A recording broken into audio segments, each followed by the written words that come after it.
Shri P Nandakumar. Sir, കേന്ദ്ര സർക്കാർ കേരളത്തിന് അർഹതപ്പെട്ട സാമ്പത്തിക വിഹിതം തരാതെ ബുദ്ധിമുട്ടിക്കുമ്പോഴും കേരളത്തെ മുന്നോട്ട് കൊണ്ടുപോകുന്ന സർക്കാരിനെയും ധനകാര്യമന്ത്രിയെയും ഞാൻ അഭിനന്ദിക്കുന്നു.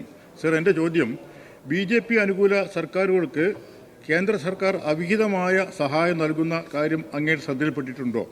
സാമ്പത്തിക വിരോധം കാരണമുണ്ടായ പ്രതിസന്ധി വിശദീകരിക്കാമോ? Yes minister.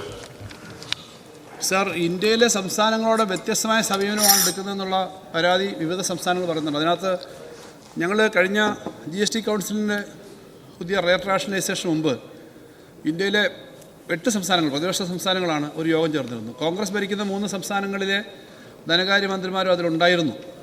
ഒറ്റ അഭിപ്രായം തന്നെയാണ് അവിടെ ഈ സമിതികൾ പറഞ്ഞത്, ഞങ്ങൾ പറഞ്ഞത്. റേറ്റ് റാഷണലൈസേഷനും മറ്റുമായി ബന്ധപ്പെട്ട് വലിയ തോതിൽ 8,000-ഓളം കോടി രൂപ അടുത്ത വർഷം, സാമ്പത്തിക വർഷം കേരളത്തിന് മാത്രം നഷ്ടപ്പെടും. ഇത് നമുക്ക് പരിഹരിക്കാൻ വേണ്ടി കോമ്പൻസേഷൻ വേണം തുടങ്ങിയ കാര്യങ്ങൾ പറഞ്ഞിരുന്നു.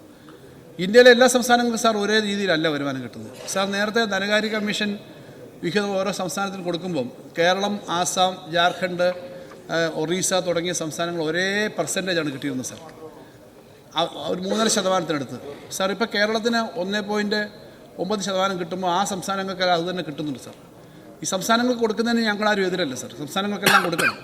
ഇന്ത്യയുടെ ആകെ റവന്യൂ ചെലവ്, കേരളത്തിൻ്റെ ആകെ റവന്യൂ വരുമാനത്തിൻ്റെ 75% നമ്മൾ തന്നെ കണ്ടെത്തേണ്ട സ്ഥിതിയിലേക്കാണ് ഇപ്പോൾ നിൽക്കുന്നത്.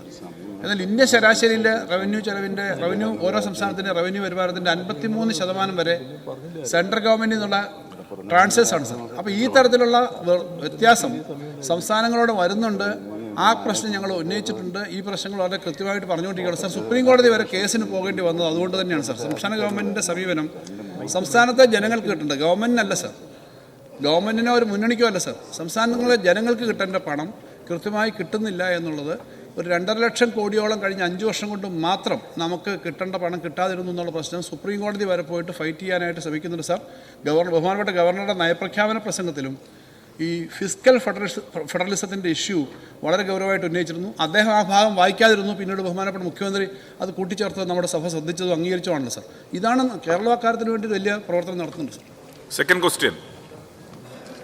നമ്മുടെ സംസ്ഥാനത്തിൻ്റെ സാമ്പത്തിക പ്രയാസം തരണം ചെയ്യാൻ സംസ്ഥാന സർക്കാർ എന്തെല്ലാം നടപടികളാണ് കൈക്കൊള്ളുന്നത്? Yes minister. സാർ, ഈ ഞാൻ തൊട്ടു മുമ്പത്തെ ചോദ്യത്തിന് മറുപടി പറഞ്ഞ പ്രശ്നങ്ങൾ സംസ്ഥാനത്തിൻ്റെ ദൈനംദിന സാമ്പത്തിക കാര്യങ്ങളെ ബാധിക്കാൻ വേണ്ടി ശ്രമിക്കുന്നുണ്ടെങ്കിലും അതിന് കീഴടങ്ങുകയോ ഏതെങ്കിലും പ്രവർത്തന ചെലവുകൾ നിർത്തിവെക്കുകയോ പദ്ധതികൾ നിർത്തിവെക്കുകയോ അല്ല സാർ കേരളം ചെയ്തിട്ടുള്ളത്. അത് കൃത്യമായി നോക്കിക്കഴിഞ്ഞാൽ മനസ്സിലാവുന്ന കണക്കുണ്ട് സാർ. കഴിഞ്ഞ 10, 20, 30 വർഷത്തെ അല്ലെങ്കിൽ 50 വർഷത്തെ കണക്കെടുത്താൽ ഓരോ ഘട്ടത്തിലും ഉണ്ടാവുന്ന ചെലവുകളുടെ വളർച്ച അതിൻ്റെ തോതിൽ നിന്നൊട്ടും പുറകോട്ട് പോകാതാണ് സാർ ഇപ്പോഴും നമ്മൾ നടത്തിയിട്ടുള്ളത്. സാർ, ഇപ്പോൾ തൊട്ട് 2 ഗവൺമെൻറ്റുകളുടെ കാര്യം എടുത്താൽ തൊട്ട് മുമ്പത്തെ 1-ാം പിണറായി സർക്കാർ ഒരു വർഷം ചിലവാക്കിയത് 1,17,000 കോടി രൂപയാണ്.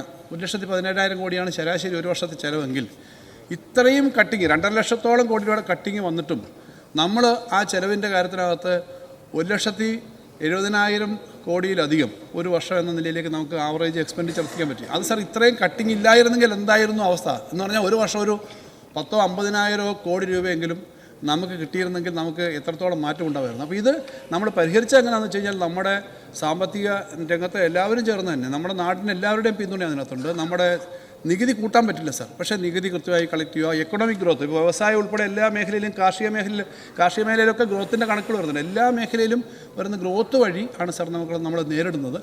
അതുകൊണ്ട് തന്നെയാണ് നമ്മൾ തകർന്നു പോകുന്നുള്ള സ്ഥിതിയിലേക്ക് എത്തിച്ച ഒരവസ്ഥയിൽ നിന്ന് കേന്ദ്രത്തിൻ്റെ നിലപാട് കാരണം നമ്മൾ തകരാതെ പിടിച്ചു നിന്ന് മുന്നോട്ട് പോകുന്നത് എന്നുള്ളത് അഭിമാനകരമായ കാര്യമാണ് സാർ. ഇന്നിപ്പോൾ സാമ്പത്തിക കാര്യങ്ങൾ സംബന്ധിച്ചുള്ള എക്കണോമിക് സർവേയുടെ റിപ്പോർട്ടും ഒക്കെ ഇവിടെ വെക്കുന്നുണ്ട്. അപ്പോൾ ഇതിനകത്തൊക്കെ ഇത് സംബന്ധിച്ചുള്ള കാര്യങ്ങൾ വിശദമായി പറയുന്നുണ്ട് സാർ.